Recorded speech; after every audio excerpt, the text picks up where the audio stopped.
जी sir. जी sir.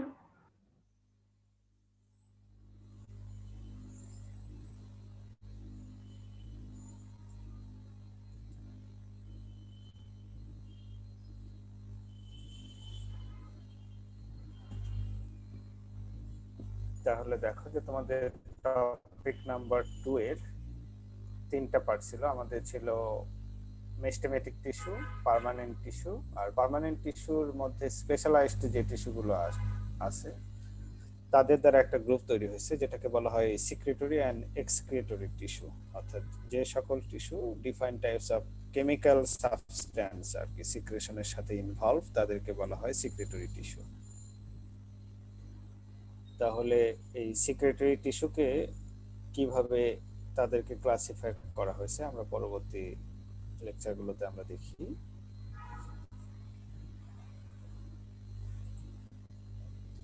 তাহলে secretory tissue, those are involved in the secretion of different types of chemical substances, for example water, nectar, salt, tannin, resin, latex, gums and so forth. তাহলে এইগুলোর সাথে যে টিস্যুগুলো involve থাকে তাদেরকে secretory tissue বলা হয়ে থাকে। আবার কখনো কখনো বলা হচ্ছে the tissue those secrets or exudes various liquid substances are known as secretory tissue. আবার ইন আদার ওয়ার্ডস অন্যভাবে বলা হচ্ছে which are related to secret or exudes defined kind of substances. আসলে ল্যাঙ্গুয়েজ বেশি কিন্তু ঘুরে ফিরে তাদের মিনিংটা সেম আর কি, এটাই বোঝানো হচ্ছে। তবে structurally in or in chemical composition they may be varied।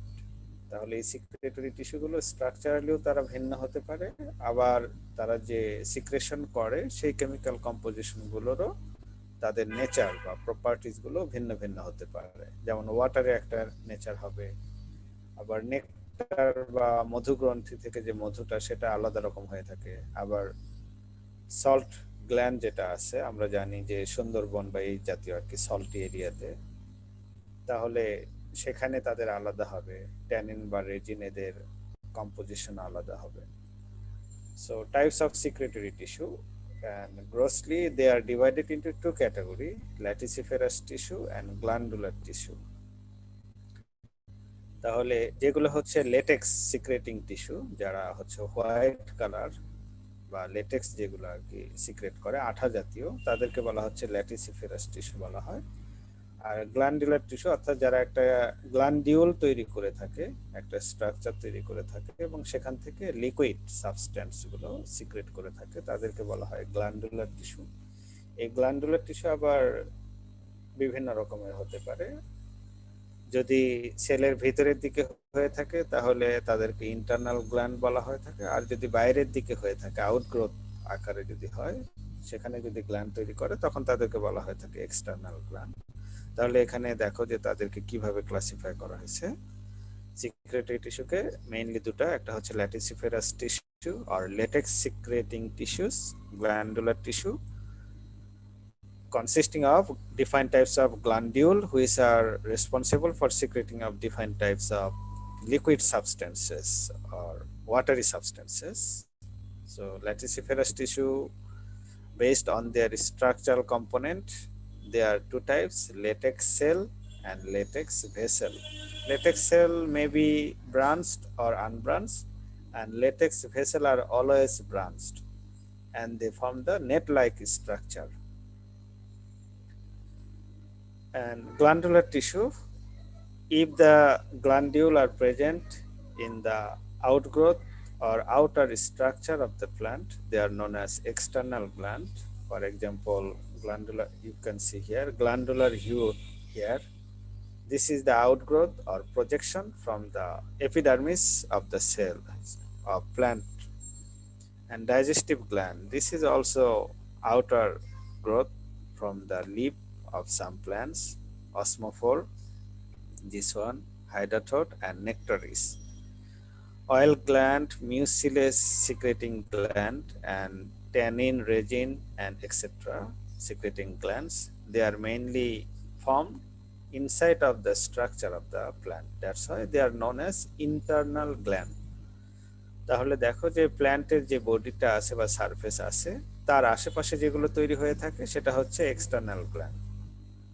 আর প্ল্যান্টের ভিতরের দিকে যখন তৈরি হয়ে থাকে, যেমন ভাস্কুলার টিস্যু সিস্টেম বা কর্টেক্সে তৈরি হয়ে থাকে, সেগুলো হচ্ছে internal gland. Now on details laticiferous tissue. তাহলে আমরা শুরুতে বলেছিলাম যে এরা হচ্ছে লেটেক্স বা আঠা জাতীয় যে সাবস্টেন্স গুলো সিক্রেট করে তাদেরকে বলা হয়ে থাকে ল্যাটিসিফেরাস tissue. So you can see here the latex secreting or producing tissues are mainly known as latissiferous tissue. You can see the picture of latex here. From the rubber tree, you can see this one from the jackfruit tree. So latex is a milky white, sometimes yellow or transparent, juicy or watery substances. It may contain defined organic substances. So you can see here mostly white latex, and this also latex, and different types of gum. They are in different colors. So it mainly contains protein, carbohydrate, oil, enzymes, alkaloid, and some inorganic salts in suspension form. So latex are exuded when plants become injured.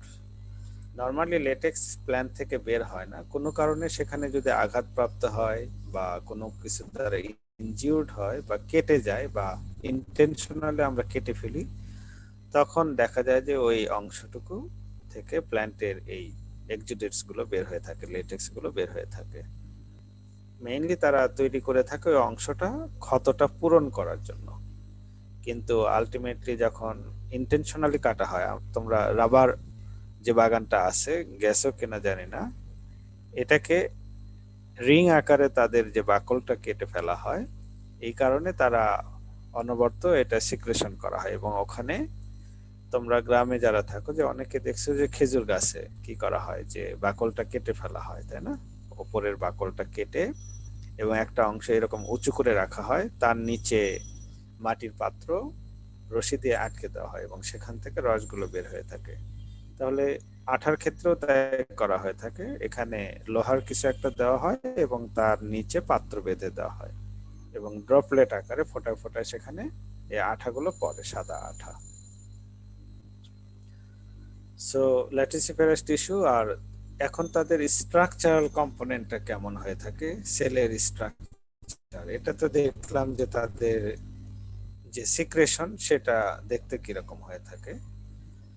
So they are mainly thin wall living cylindrical structure, অর্থাৎ tube like elongated sell দ্বারা তারা গঠিত হয়ে থাকে, যে সকল sell থেকে এগুলা লেটেক্স সিক্রেটেড হয়ে থাকে।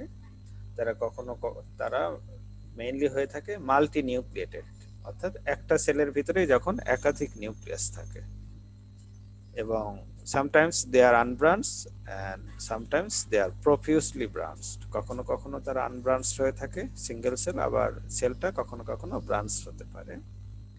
এবং এরা হয়ে থাকে মেইনলি প্যারেনকাইমাটাস টিস্যু। আমরা জানি যে parenchyma cells are living, they have the thin cell wall and conspicuous nucleus. So that's why, and they also act as a reservoir of different types of food and storage material. So these are involved in latex secretion. এখন আসি distribution. তাহলে এই parenchyma sell যেখানে থাকবে সেখানে পাওয়া যাবে irregularly distributed in প্যারেনকাইমাটাস tissue, অর্থাৎ যেখানে যেখানে প্যারেনকাইমাটাস টিস্যু থাকবে সেখানে এদেরকে দেখতে পাওয়া যাবে। এখন কোন জাতীয় প্ল্যান্টে দেখতে পাওয়া যায়, আমরা জানি যে ফিকাস, ইউফরবিয়াতেও যদি তোমরা ডালটা একটু ভেঙে দেখো তাহলে দেখবা যে সাদা আঠা জাতীয় বের হবে।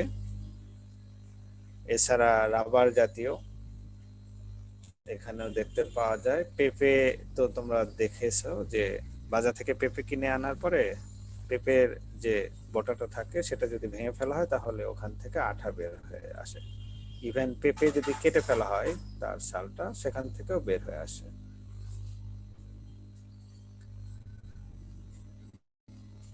A latissiferous tissue are also ramified into two categories based on their structure: latex cell and latex vessel. Latex cells are mostly elongated and polynucleated. You can see here there are too many nucleus inside of the single cell. That's why they are known as sinusoidal or multinucleate body, but they have very low cytoplasm. That's why with scanty cytoplasm. Each latex cell is originated from a single primary meristem. এদের অরিজিনটা হয়ে থাকে যে এরা primary meristem থেকে এরা origin হয়ে থাকে, যেহেতু আমরা জানি যে প্যারেনকাইমা টিস্যুগুলো সেলের প্রাইমারি যে ডেভেলপমেন্ট হয়ে থাকে উদ্ভিদের তখন তৈরি হয়ে থাকে, এই কারণে এদের অরিজিনটা হচ্ছে primary meristem, not from meristematic tissue. তাহলে এরা হচ্ছে they are one kind of simple tissue, simple permanent tissue. We know simple permanent tissue are mostly originated from the meristematic tissue. So with the growth of the plant, these cells become elongated. The plant যত বেশি matured হতে থাকে এই সেলগুলো তত বেশি elongated হতে থাকে এবং তাদের এরিয়াটা তত বেশি বাড়তে থাকে। এবং এরপরে বলা হয়েছে যে এটা ব্রাঞ্চ হতে পারে, কখনো কখনো আনব্রাঞ্চড হতে পারে। এখানে মেইনলি দেখানো হয়েছে উপরের ফিগারে এগুলো হচ্ছে আনব্রাঞ্চড, আর নিচের ফিগারেই দেখো যে একটাই সেল, তাদের মাঝে কোনো সেপটেশন নেই, তারা ব্রাঞ্চড হয়ে গেছে। তাহলে এইগুলো হচ্ছে latex cell. So examples Calotropis, Catharanthus, Ficus, Euphorbia, etcetera. Now on latex vessel, also known as articulate latex duct or compound lacticifers. So from this picture you can see here they are mostly branched and they are connected. The branched tissue are connected and form net-like structure. You can see here. Some elongated living cell join end to end to form latex vessel. তাহলে আগের যে ফিগারে তোমরা দেখছো যে সেলগুলো ছিল single cell, তাদের প্রান্তগুলো যখন একের সাথে আরেকটা যদি কানেক্টেড হয়, যেমন এটার প্রান্ত যদি এটার সাথে কানেক্টেড হয় তাহলে কি হবে যে তারা একটা নেট লাইক স্ট্রাকচার তৈরি করবে। এখানে সেটাই হয়েছে যে তারা লেটেক্স ভেসেল একটা লম্বা একটা টিউবের মতো তৈরি করতেছে। The vessels are originated from, এবং এদের অরিজিনটাও লেটেক্স সেলের মতোই। They are mainly originated from the primary meristematic tissue. And the latex vessel become branched and connected the side branches by dissolving the end walls of their branches. তাহলে এই যে দেখো যে পাশাপাশি এখানে যদি খেয়াল করো দুইটা, এগুলো অ্যাকচুয়ালি দুইটা সেল ছিল, লেটেক্স সেল ছিল, কিন্তু তাদের যে সাইড ব্রাঞ্চটা ছিল সেটার দ্বারা পাশাপাশি অ্যাডজাসেন্ট লেটেক্স সেলের সাথে তারা কানেক্টেড হয়ে গেছে এবং দুইটা সেলেরই এন্ড সাইড।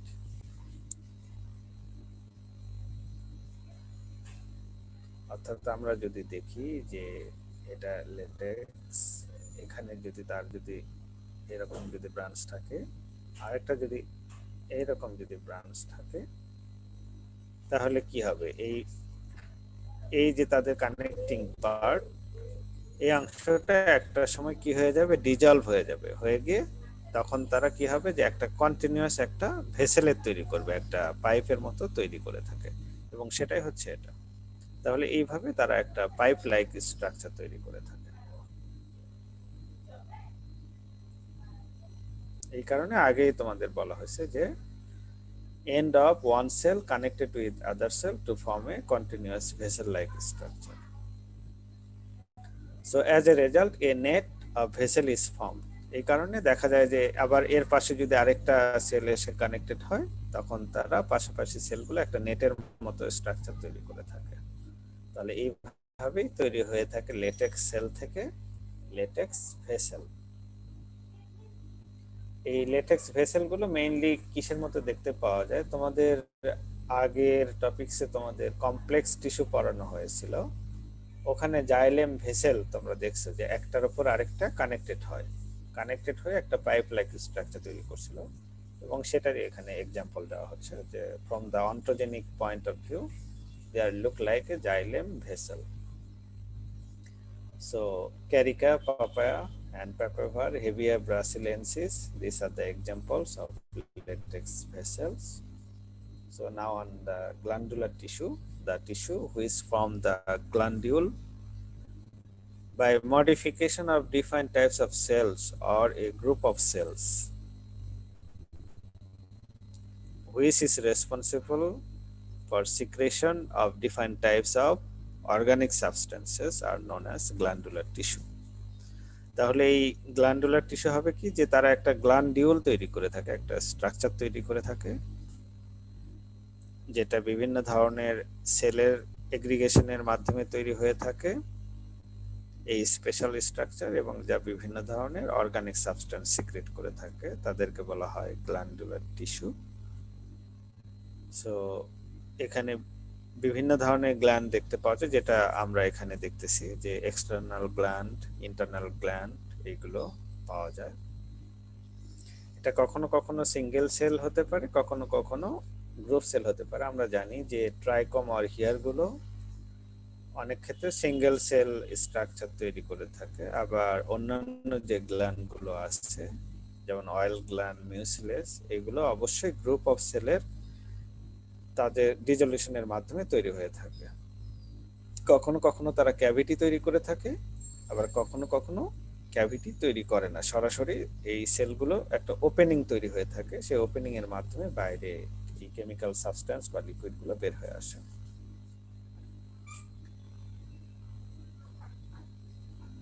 সো এই এদের যে সিক্রেটরি যে ম্যাটেরিয়াল গুলো তৈরি হয়ে থাকে, মেইনলি তাদের সাইটোপ্লাজমে জমা হয়ে থাকে, এবং এই সাইটোপ্লাজম থেকে পরবর্তীতে এটা বাইরে বের হয়ে আসে, এবং এদের লোকেশনটা হয়ে থাকে mainly peripheral side or outer side of the plant, epidermal or subepidermal layer A.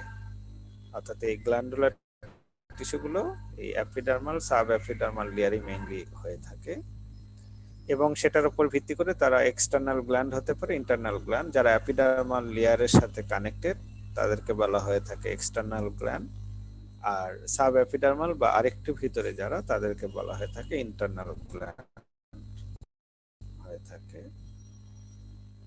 So external gland এখানে বলা হয়েছে পাঁচটা: glandular here, digestive gland, hydathode, osmophore and nectaries, and internal gland, oil glands, mucilage gland, resin gland. So external gland, they are superficial in nature and formed an epidermis. They may occur as glandular hair and nectaries, etc. You can see glandular hair. তাহলে আমরা জানি যে hair গুলো mainly থেকে থাকে epidermal layer. এই যে দেখো, যদি প্ল্যান্টের কল্পনা করা হয়ে থাকে তাহলে তাদের বাইরে তৈরি করে থাকে একটা এপিডার্মিস। এই এপিডার্মিস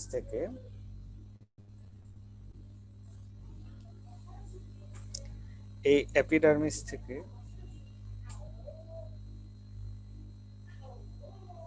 এই যে গ্ল্যান্ডুলার হেয়ার, দেখো যে এখানে এক্সটার্নাল গ্ল্যান্ডুলার হেয়ার আর ট্রাইকাম, দেখা যায় যে এপিডার্মিস থেকে যেগুলো তৈরি হয়ে থাকে তাদেরকে বলা হয়ে থাকে এক্সটার্নাল গ্ল্যান্ড।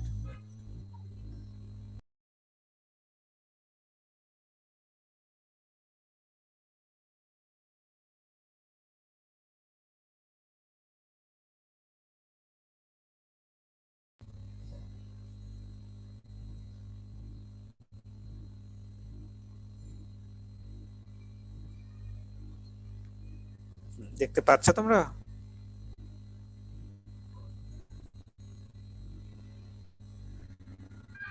হ্যালো, জি স্যার, জি স্যার, দেখা যাচ্ছে। দেখা যাচ্ছে।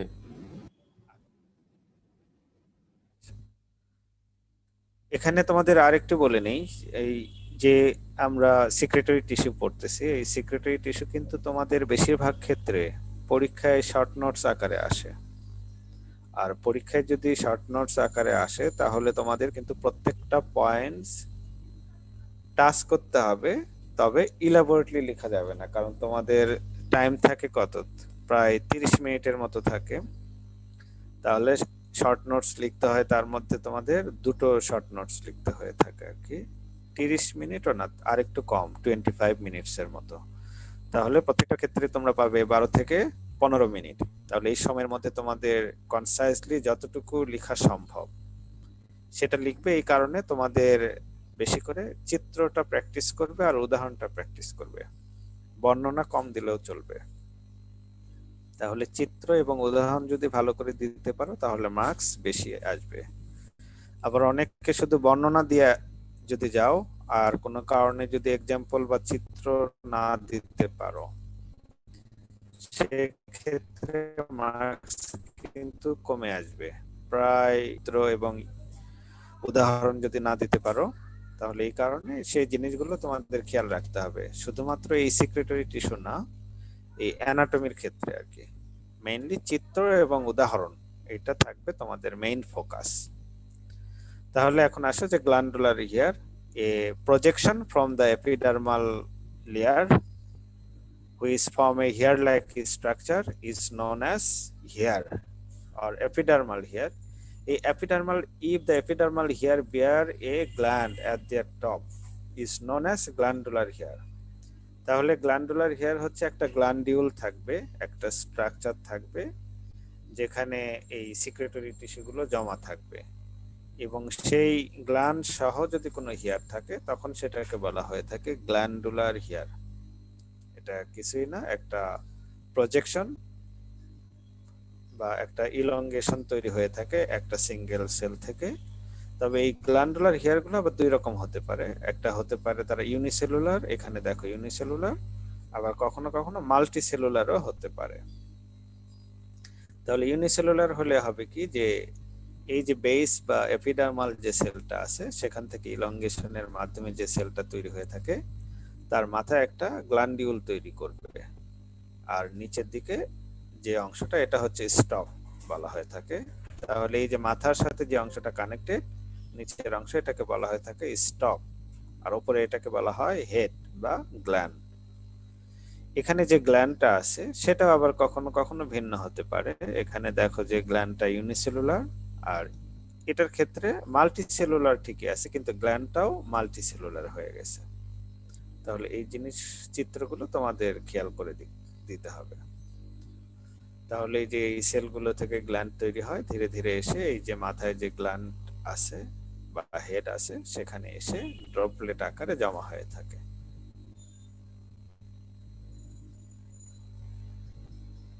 তাহলে এখানে বলা হচ্ছে যে trichome may be with secretory head or without secretory head. তাহলে এই যে সিক্রেটরি হেড সহ যদি থাকে তাদেরকে গ্ল্যান্ডুলার টিস্যু বলা হয়ে থাকে, আর যদি না থাকে তাকে বলা হয়ে থাকে নন গ্ল্যান্ডুলার, অর্থাৎ সেখানে কোনো কিছু সিক্রেশন জমা হবে না। এবং সেটা বলা হচ্ছে যে stalk may be short or লঙ্গার।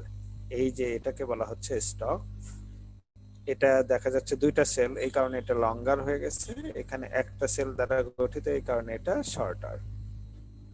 সেটাই বলা হচ্ছে যে maybe short or longer. Head may be just a single cell or a group of cell. Head is this one is single cell and this one is formed with group of cell.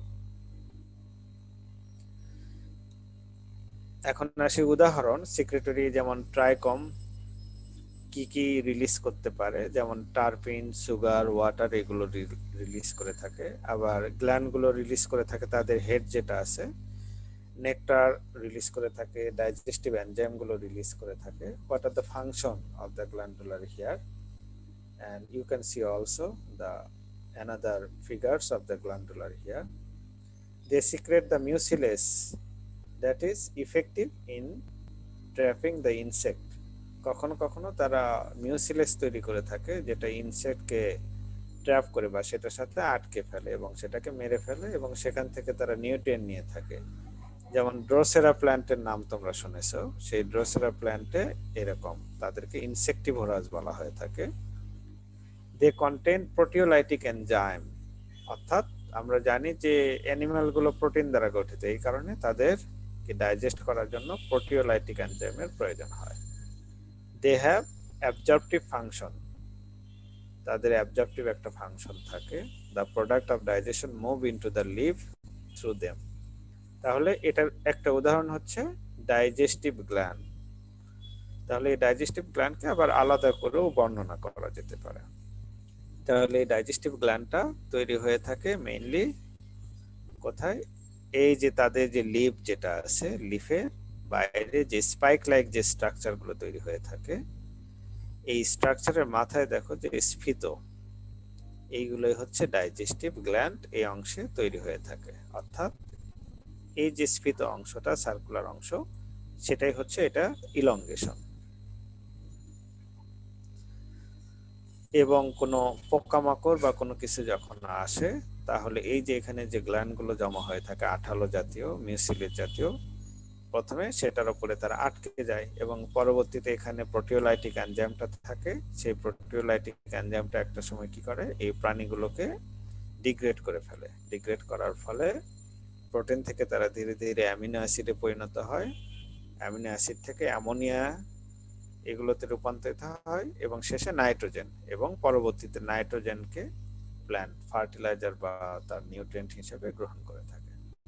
তাহলে আমরা এখানে আসি যে it is the most common example of glandular trichome, অর্থাৎ আগে যেটা আমরা পড়লাম। কিন্তু এই সিক্রেশনটা তাদের ভিতরেই থেকে থাকে, বাইরে যায় না। তাদের এই যে একটা আউটার লেয়ার থাকে যে ডাইজেস্টিভ গ্ল্যান্ড, সেই লেয়ার দ্বারা এখানে আবৃত থাকে। অর্থাৎ কোনো পোকা যখন এসে পড়ে এই লেয়ার এর উপরে তখন তাদের পা বা কোনো কিছু পড়ে এবং পরবর্তীতে এই অংশটা বিগলিত হয়ে যায় এবং ভিতরে যে তোমার ডাইজেস্টিভ গ্ল্যান্ড গুলো থাকে সেটার দ্বারা তখন সে আটকে যায়। The insectivorous plant possesses a special digestive gland which secrete protein digesting enzyme known as proteolytic enzyme. This enzyme act upon insect so that the products of the digestion can be absorbed by the plant. তাহলে এই এনজাইমটা করে কি, এই যে insect গুলো থাকে তাদেরকে digest করে ফেলে। ডাইজেস্ট করার পরে যে অংশটা থাকে নাইট্রোজেন, সেটাকে অ্যানিমালটা তার এখান থেকে লিফে আসে, লিফ থেকে পরবর্তীতে তারা ধীরে ধীরে অন্যান্য অংশে পরিবাহিত করে থাকে ফ্লোয়েমের মাধ্যমে। The nitrogen from the dead bodies of insect is only uptaken as nutrient by the carnivorous plant. এই carnivorous প্ল্যান্টটা বা ইনসেক্টিভোরাস বলা হয়ে থাকে। তাহলে ডাইজেস্ট করে ফেলে এবং যে নাইট্রোজেন তৈরি হয় সেটা তার ফ্লোয়েমের মাধ্যমে পরিবাহিত হয়ে থাকে। In addition, the tissue secreted viscid substance, অর্থাৎ ভিসকাস যে সাবস্টেন্সটা তৈরি থাকে সেই সাবস্টেন্সটা যে কোনো প্রাণীকে এটার সাথে আটকে রাখতে সাহায্য করে থাকে। So it is a case of extracellular digestion. এখানে সেলের বাইরে ডাইজেস্ট হয়ে থাকে। এখানে কিন্তু আবার প্রাণীদের মতো কিন্তু এনগালফ করে না আর কি, সেলের ওপরে আটকে থাকে এবং সেখানে ধীরে ধীরে ডাইজেশন হয় এবং পরবর্তীতে লিকুইড ফর্মে, অর্থাৎ এখানে যে লিকুইড যে সাবস্টেন্স থাকে তার সাথে মিশে যায় এবং পরবর্তীতে ফ্লোয়েমের মাধ্যমে তরল আকারে প্ল্যান্টের ভিতরে পরিবাহিত হয়ে থাকে। In Drosera the secretory tissue is at the tip of the leaf tentacle. তাহলে এটা হচ্ছে লিপ ব্লেড বলা হচ্ছে এই গ্রিন সারফেসটা। এই লিপ ব্লেডের উপরে যে স্ট্রাকচারটা তৈরি হয়ে থাকে হেয়ার লাইক স্ট্রাকচার, এটাকে বলা হয় টেন্টাকল। এই টেন্টাকলের মাথায় যে হেডটা আছে এখানেই মেইনলি ডাইজেস্টিভ এনজাইমটা থাকে। তাহলে তোমাদের এরকম একটা লিপ ব্লেড এবং টেন্টাকল সহ একটা চিত্র আঁকতে হবে এবং তারপরে এরকম ডাইজেস্টিভ যে গ্ল্যান্ডটা আছে সেটা চিত্র আঁকতে হবে। তাহলে এই যে ডাইজেস্টিভ গ্ল্যান্ডটা এখানে দেখো কিভাবে তারা ট্র্যাপ হচ্ছে। তাহলে এই যে লিপ টেন্টাকলে আসতেছে, আসার পরে এখানে যে ডাইজেস্টিভ গ্ল্যান্ড গুলো আছে আঠালো জাতীয়, সেটার উপরে তারা আটকে যাচ্ছে। আটকে যাওয়ার ফলে সেই প্রাণীটা ধীরে ধীরে বা অবশ হয়ে যাচ্ছে এবং পরবর্তীতে বিগলিত হয়ে যায়। বিগলিত হয়ে যাওয়ার ফলে এই যে লিপ ব্লেড যেটা আছে এখানে চলে আসে, এই লিপ ব্লেড থেকে পেটিউলে আসে, পেটিউল থেকে ধীরে ধীরে প্ল্যান্টে চলে আসে। তাহলে এটা হচ্ছে একটা ডাইজেস্টিভ গ্ল্যান্ডের স্ট্রাকচার, অর্থাৎ হচ্ছে টেন্টাকলের একটা স্ট্রাকচার সানডিউ বা ড্রোসেরা প্ল্যান্ট। তাহলে টেন্টাকলে কি থাকে, তাদের একটা লং স্টক থাকে, লম্বা একটা স্টক থাকে এবং মাথা একটা হেড থাকে এবং যেটা হচ্ছে স্ফীত। এই হেডে আবার স্ট্রাকচার কি থাকে, এই যে স্টক এটা কি থাকে যে তাদের কেন্দ্রে থাকে ভাস্কুলার টিস্যু সিস্টেম, অর্থাৎ জাইলেম এবং ফ্লেম থাকে এবং মাথায় কি থাকে এই জাইলেম এবং ফ্লোয়েমের বাইরে তাদের দুইটা লেয়ারের সেল তৈরি হয়ে থাকে, এই সেলগুলো তৈরি হয়ে থাকে, এদের ভিতরে মেইনলি এই প্রোটিওলাইটিক এনজাইমটা তৈরি হয়ে থাকে এবং পরবর্তীতে তাদের বাইরে একটা লেয়ার থাকে যেটাকে মিউসিলেস, এখানে ধীরে ধীরে সিক্রেশন হয় এবং এখানে জমা হতে থাকে। তাহলে এখানে একটা চিত্র তোমাদের দিতে হবে, এই যে দেখো এখানে যদি আরো ডিটেলস দেখো তাহলে এটা হচ্ছে স্টক, এই অংশটা হচ্ছে হেড, হেডের আবার বাইরের যে আবরণ সেটা এক্সুডেট এখানে জমা হয়ে থাকে এবং ভিতরে সাপোর্টিং ডাবল লেয়ার যে সিক্রেটরি এপিথেলিয়াম বলা হচ্ছে এবং তার ভিতরে থাকে এখানে পেরিসাইকেল থাকে, আমরা জানি যে পেরিসাইকেলের ভিতরে থাকে ভাস্কুলার বান্ডল থাকে।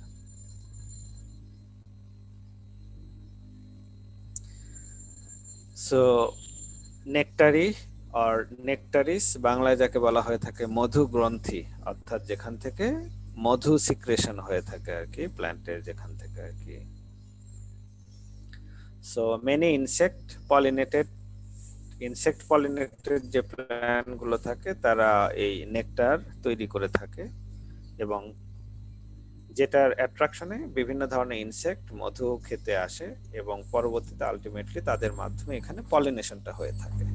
অ্যাকচুয়ালি এদের মধ্যে মিউচুয়ালিজম হয়ে থাকে, অর্থাৎ এই প্ল্যান্ট তাদের নেকটারিসের মাধ্যমে তাদের যে মধুটা সিক্রেট করে থাকে সেটা ইনসেক্টটা গ্রহণ করে থাকে, আর প্ল্যান্টটা ইনসেক্ট থেকে অন্যান্য প্ল্যান্ট থেকে যে পলেন গ্রেন তারা নিয়ে এসে এখানে পলিনেশন ঘটায় এবং আলটিমেটলি তাদের ফার্টিলাইজেশন হয় এবং তাদের জেনারেশনের সংখ্যা বৃদ্ধি পায়। So nectar is secreted by a special cellular structure which is called nectaries, অর্থাৎ এদের যে একটা সেলুলার স্ট্রাকচার থাকে, একটা স্পেশাল স্ট্রাকচার যাকে বলা হয় থাকে নেকটারিস। The nectaries are located in epidermal layer or in subsurface layer, অর্থাৎ এটা এপিডার্মাল লেয়ারেই তৈরি হয়ে থাকে এবং ফ্লোরাল পার্টে হয়ে থাকে, কখনো কখনো এক্সট্রা ফ্লোরালও হয়ে থাকে। The epidermal layer of nectary gland is composed of columnar cell, অর্থাৎ টিউব লাইক যে সেলগুলো থাকে with dense cytoplasm. The nectars are sugary substance, যেটা আগেই বলা হলো মধু, which accumulate on the surface of the gland in the form of droplet, এখানেও droplet আকারে এগুলো জমা হয়ে থাকে। Sugars of nectaris are derived from phloem, অর্থাৎ প্ল্যান্টের ভিতরে যে ফ্লোয়েমটা থাকে সেই ফ্লোয়েমটা এই সুগারটা এখানে ক্যারি করে নিয়ে আসে। Nectar excreted through the thin cell wall or through ruptured cuticle or stomata. আমরা জানি যে এপিডার্মিস এর বাইরে কি থাকে, অনেক সময় কিউটিকল থেকে থাকে, আবার কখনো কখনো এপিডার্মিস, তবে যে সকল সেল নেকটার তৈরি করে থাকে তাদের এপিডার্মিসের বাইরে নরমালি কিউটিকল থাকে না, এই কারণে সহজে তাদের যে পাতলা যে থিন যে সেল ওয়াল আছে সেটা ভেদ করে এই সুগারি সাবস্টেন্স গুলো বাইরে আসতে পারে। On the base of the position of the nectaries, the nectary gland can be classified into two groups. If they are present in floral part, they are known as floral nectar. If they are present outside of flower, they are known as extrafloral nectaries. তাহলে এদের মধ্যে floral নেকটারিসটা হচ্ছে most common আর extra ফ্লোরালটা হচ্ছে very rare. So natures of the floral nectaries, they are associated with flower, তারা ফ্লাওয়ারের সাথে অ্যাসোসিয়েটেড থাকে। Present in between floral part, floral পার্টের মধ্যে থাকে, যেমন সেপালসের মধ্যে অর্থাৎ পাপড়ি এইগুলোর সাথে কানেক্টেড হয়ে থাকে। তারপরে থাকে যে the secreting cells are superficial upon the floral part, floral পার্টের যে এপিডার্মিস থাকে সেই অংশে মেইনলি থেকে থাকে, সেই অংশে মেইনলি এখানে থেকে থাকে। The nectar is exuded through the wall and exposed upon the outer surface, এখানে যে ওয়ালটা থাকে এই যে এখানে দেখো যে তাদের যদি ফ্লোরাল যে প্যাপিলি থাকে বা পাপড়ি যেগুলো থাকে তাদের উপরের অংশে কি থাকে, এরকম ইলংগেটেড সেল থেকে থাকে। এই ইলংগেটেড সেল অংশটা, এই যে ইলংগেটেড এই সেলগুলোকে বলা হচ্ছে নেকটারি। এই সেলগুলো ইলংগেটেড হয়ে থাকে, তাদের ডেন্স সাইটোপ্লাজম থাকে এবং এদের মাঝে কি থাকে, নিউক্লিয়াস থেকে থাকে। তাহলে এগুলোই হচ্ছে নেকটার। এখান থেকেই তারা মধু বা বিভিন্ন কিছু সিক্রেট করে থাকে। আর নিচের দিকে তাদের হচ্ছে সাপোর্টিং সেল থেকে থাকে আর কি, হাইপোডার্মাল যে সেলগুলো থেকে থাকে। এবং তারা এক্সট্রা ফ্লোরাল নেকটার অনেক সময় আমরা জানি যে উপবৃতি বা বিভিন্ন কিছু যে তৈরি হয়ে থাকে, তাহলে সেই অংশগুলোতেও এইভাবে একটা আউটগ্রোথ তৈরি হয়ে থাকে এপিডার্মাল লেয়ার থেকে, দেখো যে ইলংগেটেড। তাহলে সেখান থেকেও তারা নেকটার সিক্রেশন করে থাকে। Extra floral nectar is found in vegetative part of প্ল্যান্টের ভেজিটেটিভ পার্টে, যেমন স্টেম, পেটিউল, পেডিসেল, এইগুলোতে দেখতে পাওয়া যায়। মেইনলি এদেরকে দেখতে পাওয়া যায় ডাইকট প্ল্যান্টে, তবে মনোকট প্ল্যান্টে এটার সংখ্যা খুবই কম থাকে। এবং এটা হচ্ছে ফ্লোরাল নেকটারিস্ট, আমরা জানি যে পলিনেশনের সাথে সরাসরি জড়িত, আর এটা পলিনেশনের জন্য কোনো ইনসেক্টকে অ্যাট্রাক্ট করে না, so it's not directly involve in pollination. এবং কাদের ক্ষেত্রে দেখতে পাওয়া যায়, দেখা যাচ্ছে যে ক্যাসিয়া, রিসিনাস এই জাতীয় প্ল্যান্টের ক্ষেত্রে এই নেকটার্স গুলো দেখতে পাওয়া যায়, এক্সট্রা ফ্লোরাল নেকটার। এবং তাদের স্টিপিউলে দেখতে পাওয়া যায়, যেমন ক্যাথারেন্থাস এর স্টিপিউলে দেখতে পাওয়া যায়।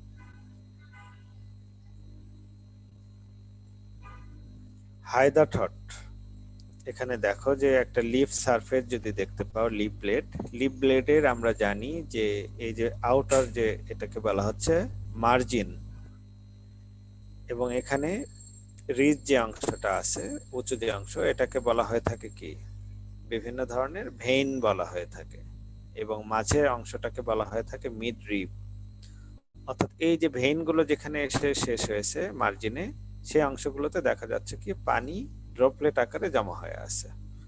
ড্রপলেট আকারে এখানে যে পানিগুলো জমা হয়ে থাকে, তাহলে এইভাবে যে পানি সিক্রেশন হয়ে থাকে সেটাকে বলা হয়ে থাকে গাটেশন।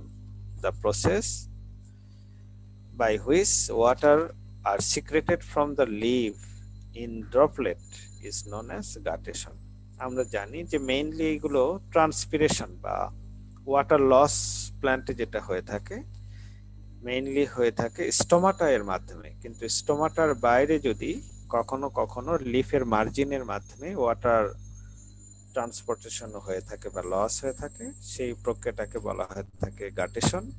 আর তার জন্য দায়ী যে স্ট্রাকচার, সেটাকে বলা হয়ে থাকে হাইডাথট। তাহলে এটাও মেইনলি এপিডার্মাল লেয়ারেই তৈরি হয়ে থাকে। অর্থাৎ আমরা যদি এই অংশটাকে যদি ইলংগেট করি বা ম্যাগনিফাই করি, তাহলে এরকম একটা স্ট্রাকচার দেখতে পাওয়া যাবে। অর্থাৎ একটা ভেইনের যদি একটা মার্জিন অংশ যদি কেটে ফেলা হয়, তাহলে দেখা যাবে যে তার বাইরে ছোট্ট একটা সেল আছে পাতলা, যেটাকে বলা হয় থাকে গার্ড সেল। এই গার্ড সেলের পরে দেখা যায় কি যে একটা ক্যাভিটি দেখতে পাওয়া যায়, যেটাকে বলা হয় থাকে স্টোমাটাল ক্যাভিটি। অর্থাৎ স্টোমাটার মতো একটা ক্যাভিটি থাকে, এবং এরপরে লুজলি অ্যারেঞ্জড কিছু পরিমাণ সেল থাকে, যেগুলো অবশ্যই প্যারেনকাইমাটাস, তাদেরকে বলা হয় থাকে অ্যাপিথেম। আর এরপরে আমরা জানি যে জাইলেম এবং ফ্লোয়েম থাকে, এবং বাকি অংশগুলো কানেক্টেড থাকে এই ফ্লোয়েমের মাধ্যমে অন্যান্য অংশে। তাহলে এইভাবে যে স্ট্রাকচার তৈরি হয়ে থাকে সেটা হচ্ছে হাইডাথট। So you can see a special structure which exudate or discharge water from the interior of leaf to its surface is known as hydathot or water stomata. এবং যে প্রক্রিয়ায় ওয়াটার সিক্রেট করে থাকে তাকে বলা হয়ে থাকে গাটেশন। ইট এক্সুডেটস এক্সট্রা ওয়াটার আন্ডার লো transpiration. যদি দেখা যায় যে হিউমিড এরিয়াতে ওয়াটার আপটেক বেশি হয়ে যাচ্ছে প্ল্যান্টের রুটের মাধ্যমে বা রুট হেয়ারের মাধ্যমে, কিন্তু কোনো কারণে ট্রান্সপিরেশনটা সেই অনুপাতে হচ্ছে না, সমানুপাতিক হচ্ছে না, তাহলে এই যে অতিরিক্ত যে পানিটা থাকে, সেই পানিটাই তখন এই গাটেশন বা হাইডাথটের মাধ্যমে বাইরে বের হয়ে আসে। তাহলে এখানে বলা হচ্ছে generally they are present at the tip or margin of leaves that grow in humid places. তাহলে তাদের মার্জিনে নরমালি থেকে থাকে। তাহলে এই যে মার্জিনের যেখানে ভেইনের প্রত্যেকটা অংশে হচ্ছে একটা করে হাইডাথট। It is situated at the end of the vein of lip, it is always open. আমরা জানি যে স্টোমাটা গুলো কখনো কখনো বন্ধ থাকে, কখনো কখনো খোলা থাকে, কিন্তু দেখা যায় যে হাইড্রাথ্রোডের ক্ষেত্রে অলওয়েজ ওপেন থাকে তাদের যে পোর্টটা। at the end of ট্রাকিট, এই ট্রাকিটের যে বাইরে থাকে, আমরা জানি যে ট্রাকিটের মাধ্যমে কি হয়ে থাকে, পানি পরিবাহিত হয়ে থাকে তাহলে এই যে ট্রাকিটের মাধ্যমে পানি এসে এখানে কি হয়, জমা হয় এবং সেটা এপিথেমে আসে, এপিথেম থেকে এই ক্যাভিটিটা আসে, পরবর্তীতে গার্ড সেলের মাধ্যমে আসে। So at the end of trachea, large number of loosely arranged cells are present. Those are known as epitheme. These cells are mainly living. Intercellular space are present. Those are filled with water. So above the epitheme, there is an ear cavity which opens out through a pore present in the epidermis. এই যে guard sell এটা পোরে তৈরি করে থাকে। So water droplet are found in morning hour, অর্থাৎ সকালের দিকে দেখতে পাওয়া যায়, for high absorption and low transpiration due to root pressure, অর্থাৎ রুটের বেশি পানি যখন সে আপটেক করে থাকে, ফলে একটা চাপের সৃষ্টি হয়ে থাকে এবং পরবর্তীতে সেটা এই জাইলেমের ট্রাকিটের মাধ্যমে পানিটা এখানে এসে জমা হয় এবং পরবর্তীতে তারা বের হয়ে যেতে বাধ্য হয়। So you can see this are the hydathoid. You can see hydathoid, the margin, and if you take a section of this margin, you can get this structure. This structure. So you can chamber or cavity. These are epitheme. I think তোমরা এই চিত্রটা আঁকতে পারো, এই চিত্রটা বেশি তোমাদের জন্য সুবিধাজনক হবে। কালারফুলের দরকার নেই, তোমরা ব্ল্যাক এন্ড হোয়াইট আঁকবে। তাহলে তোমাদের হাইড্রাথ্রোড যদি আসে, তোমাদের চিত্র দিতে হবে, এই চিত্র দিবে, তারপরে ওয়াটার ড্রপলেটের চিত্রটা দিবে, আর এই চিত্রটা দিবে। এই তিনটা চিত্র দিলেই হবে। যেহেতু এটা তোমাদের স্লাইডে দেখানো হচ্ছে, এই কারণে অতিরিক্ত চিত্র এখানে দেওয়া আছে। অসমোফোর অর ফ্লোরাল ফ্র্যাগ্রেন্স, অর্থাৎ আমরা জানি যে কিছু কিছু ফুলে গন্ধ থাকে, আবার কিছু কিছু ফুলে গন্ধ থাকে না। তাহলে কি হয় যে যে সকল ফ্লাওয়ার কি করে থাকে, যে তারা কিছু ভোলাটাইল অয়েল সিক্রেট করে থাকে এবং সেখানে সেন্ট থাকে, সুগন্ধি সহ ভোলাটাইল অয়েল তৈরি করে থাকে, তাহলে তাদেরকেই বলা হচ্ছে ফ্র্যাগ্রেন্স। তাহলে এই অসমোফোর মেইনলি আমরা জানি যে ফ্লোরাল পার্টে মেইনলি এরা থেকে থাকে। The special gland that are involved in producing fragrance or scent in floral part of some plants are called osmophore. So this gland is composed of several layer of tissue. বিভিন্ন ধরনের টিস্যুর লেয়ারের মাধ্যমে এগুলো তৈরি হয়ে থাকে অসমোফোর গুলো। The cells of osmophore consist of numerous amyloplast, mitochondria and endoplasmic. Intercellular space গুলো থেকে থাকে এখানে। Osmophore is found in epidermis of perianth, অর্থাৎ আমরা জানি যে পেরিয়ান্ট, অর্থাৎ তোমরা মনোকটের ক্ষেত্রে পড়ছো যে যখন পাপড়িগুলো দেখতে বৃতির মতো হয়ে থাকে, অর্থাৎ তাদেরকে ডিফারেন্সিয়েট করা যায় না, তাদেরকে কি বলা হয়, পেরিয়ান্ট বলা হয়ে থাকে আর কি। অর্থাৎ এই যে বিভিন্ন ধরনের যে পাপড়ি থাকে, তাহলে সেইগুলো থেকেই মেইনলি ভেপার আকারে এই ভোলাটাইল অয়েলগুলো বের হয়ে যায়, কখনো কখনো ড্রপলেট আকারে বের হয়ে যায়, এদেরকে বলা হয়ে থাকে অসমোফোর। তাহলে অসমোফোরের তোমরা কি এখানে দেখতে পাচ্ছ চিত্র? দেখা যায়? ক্লিয়ার দেখা যায় না। ক্লিয়ার দেখা যাচ্ছে না? না স্যার। আচ্ছা, আমি তাহলে তোমরা পরে যখন ওপেন হবে তোমরা বলো, আমি তোমাদের দিয়ে দিব আর কি। এখানে চিত্রগুলো ক্লিয়ার নেই আর কি, অনলাইনে যেগুলো পাওয়া গেছে ক্লিয়ার না। স্যার মেসেঞ্জারে গ্রুপে ছবিটা দিয়ে দিলে হবে স্যার। আচ্ছা, আমি তাহলে ছবি তুলে তোমাদের দিয়ে দিব এটার জি। সাথে অ্যাটাচমেন্ট হিসেবে। জি স্যার। ঠিক আছে।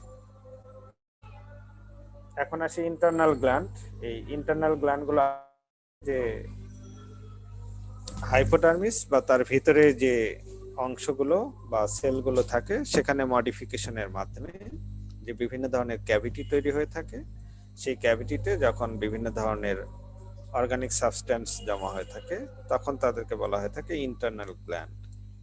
এই গ্ল্যান্ডগুলো কিভাবে তৈরি হয়ে থাকে, তাদের মোড অফ ফর্মে তিনটা ভাগে ভাগ করা হয়ে থাকে ইন্টারনাল গ্ল্যান্ডগুলোকে, যেমন স্কিটজোজেনাস, লাইসিজেনাস, স্কিটজোলাইসিজেনাস গ্ল্যান্ড, এই তিনটা ভাগে ভাগ করা হয়ে থাকে। তাহলে এখানে আমরা আসি যে স্কিটজোজেনাস গ্ল্যান্ডটা কি। অর্থাৎ cavity is found by separation of cell due to breakdown or dissolution of middle lamella.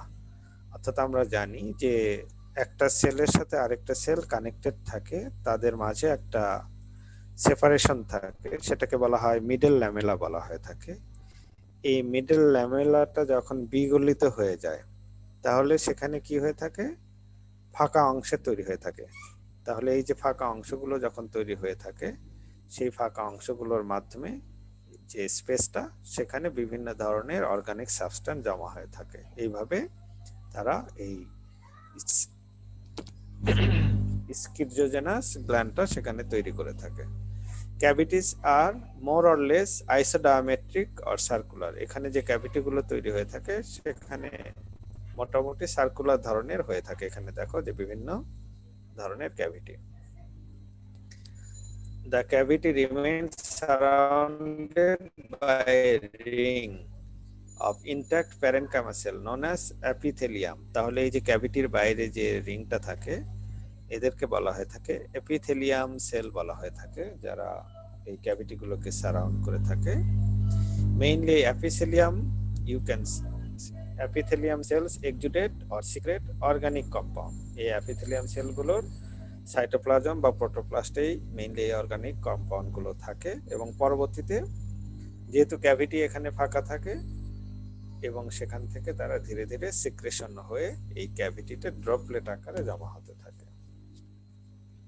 So epithelium cells are further surrounded by thick wall caging cell. তাদের যে কেসিংটা থাকে এদের বাইরে এটা কেসিং আকারে কাজ করে থাকে, এদেরকে আবৃত করে রাখে। সো স্কিটজোজেনাস গ্ল্যান্ডের উদাহরণ হচ্ছে অয়েল গ্ল্যান্ড অফ ইউক্যালিপটাস। ইউক্যালিপটাসের পাতায় দেখতে পাওয়া যায় যে এই জাতীয় গ্ল্যান্ড দেখতে পাওয়া যায়। সিক্রেটরি ডাক্টস অফ রাস গ্ল্যাব্রাতে দেখতে পাওয়া যায়। রেজিন ডাক দেখতে পাওয়া যায় পাইনাসের ক্ষেত্রে। তাহলে এটা হচ্ছে resin secreting gland in pinus. পাইনার ক্ষেত্রে এটা এখানে দেখা যাচ্ছে যে গ্লোবিউল অফ রেজিন, রেজিনের যে একটা গ্লোবিউল দেখতে পাওয়া যাচ্ছে বা ড্রপলেট, তাহলে এইগুলো নরমালি এখানে জমা হয়ে থাকে। এবং এখানে অয়েল গ্ল্যান্ডের কথা বলা হচ্ছে ইউক্যালিপটাসের ক্ষেত্রে। ইউক্যালিপটাস লিফের ক্ষেত্রে দেখা যাচ্ছে যে এখানে oil gland, you can see eucalyptus. So এগুলো দেখা যাচ্ছে, দেখো যে এটা হচ্ছে এপিডার্মিস। এপিডার্মিসের পরে আমরা জানি যে এখানে কি আছে, এপিডার্মিসের পরে মেসোফিল টিস্যু আছে। এই মেসোফিল টিস্যুর পরবর্তী অংশে দেখা যাচ্ছে যে মেইনলি এই অয়েল গ্ল্যান্ডগুলো তৈরি হয়ে থাকে।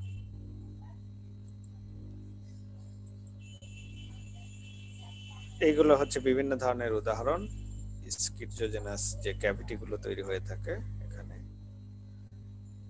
আগের পেজে যে চিত্র আছে এই দুটো চিত্র দিলেই তোমাদের হয়ে যাবে।